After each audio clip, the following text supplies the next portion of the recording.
question now is that the amendment be agreed to, and I call the member for Eden-Monaro.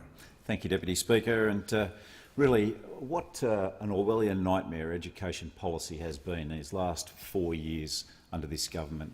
I think we all remember the former Prime Minister, the member for Warringah, standing in front of the cameras saying there was going to be no cuts to education, no cuts to health, no changes to pensions, no cuts to the ABC and SBS. It was like a litany of broken promises that then proceeded forth under the policy implementation phases by this government. And of course, there were all those cornflakes, we all remember those out and around our electorates. Liberals will match Labor's education funding dollar for dollar. There was no little asterisks or footnotes that said, oh, but only through the forward estimates, not the full Gonski plan. There was no qualification on that commitment. And of course, obviously the community went forward on that basis, assuming that those commitments would be met, and were brutally disappointed in what happened during the backtracking on that policy to hear this rhetoric, well, that funding isn't relevant to the education dilemma we face in this country. It's not important. It's a complete mistake to think that money's got anything to do with this. And of course, that rhetoric never satisfied the public. It never met the truth test for the public. And of course, now what we've seen with this Prime Minister in this next Orwellian phase is, OK, they've done the alcoholics thing and recognised that there's a problem in saying, yes, needs-based funding is important, and funding is a part of that, a part of the equation. So we've had this complete backflip for all the rhetoric we've heard over these last few years to admit, OK, there's a problem.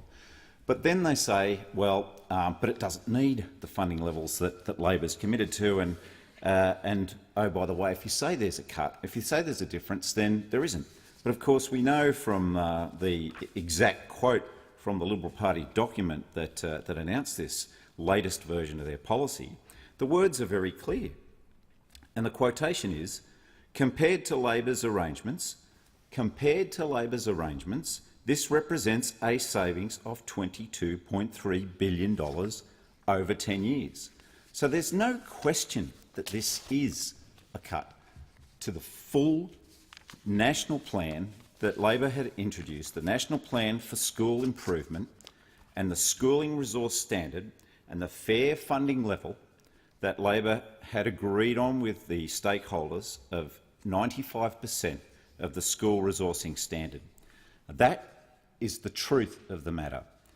That was the commitment Labor made, the arrangements that were entered into, and as the Leader of the Opposition mentioned, we always talk about sovereign risk in breaking agreements in the defence contracting sector, but here was a massive breach, a massive sovereign risk issue that relates to the most fundamental problem that our nation faces.